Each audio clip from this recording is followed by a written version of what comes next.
it's like, so your DNA is really long. 97% of your DNA isn't coding for anything. So your mRNA is only 3% of your whole DNA. It's only reading just a little tiny piece of it.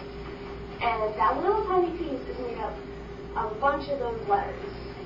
So those letters are then separated into little chunks of 3s.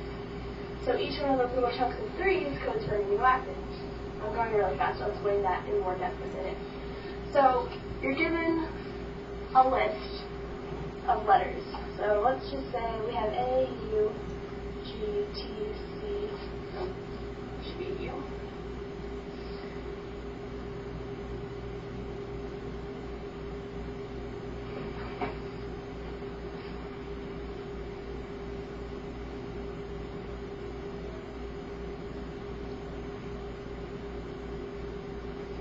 So this is what's taken into the cytoplasm. The ribosome comes along and clamps onto that. The ribosome then reads this and makes another transcription copy and does the same thing we did up here. So this A would be a U, this U would be a A, and so on. So it reads it and it makes another copy. And then what you do is, here, I'm taking this around.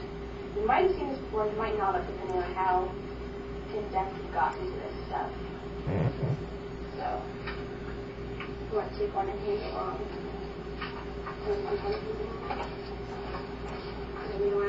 Yeah. Okay. So you've probably seen this before. These are your amino acids, and they're what makes up what you are. So, do we have enough?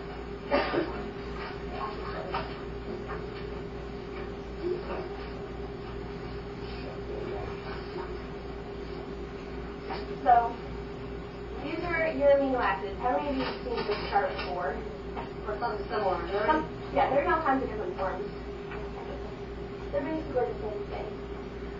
So each one of these amino acids is started up by your chain. Now, okay, so each of them, one thing that you want to look at is right here on the chart is AUG. So everyone see AUG on the chart? That's your start codon. Each one of these little sets of 3 letters is a codon. So when your ribosome is sliding along on your DNA and reading it and making copies, it doesn't start transcription until it gets to your start codon, which is AUG. Oh, look at that, it's right AUG. So that's where it starts translating, which is kind of cool because there's this huge, like, miles of DNA, and the ribosome slides along and doesn't start until here. So basically, there's 3 parts. There's your promoter region, your coding region, and your termination sequence.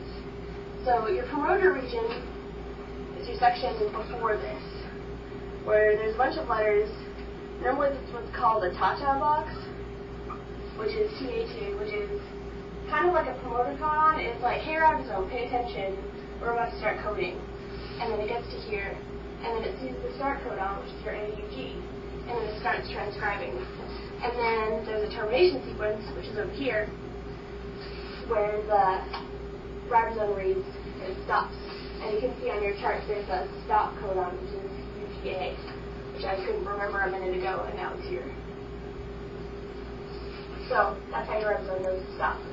So in these like miles of DNA, these letters code for a protein, which is made up of these amino acids. So your ribosome is like a little machine.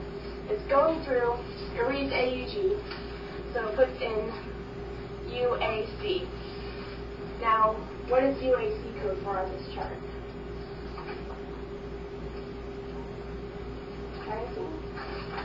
So yeah, so it knows that right here, there's this little molecule that's kind of shaped like this.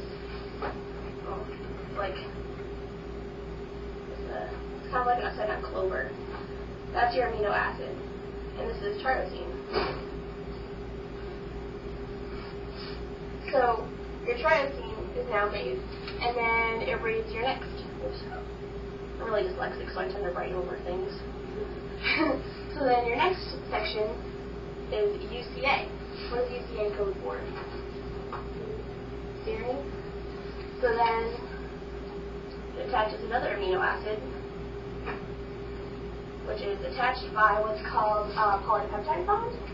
And polypeptide bonds are stronger than hydrogen bonds, which are holding together your nucleotides. But again, that's not really the point. So it attaches, and it creates this long chain of amino acids.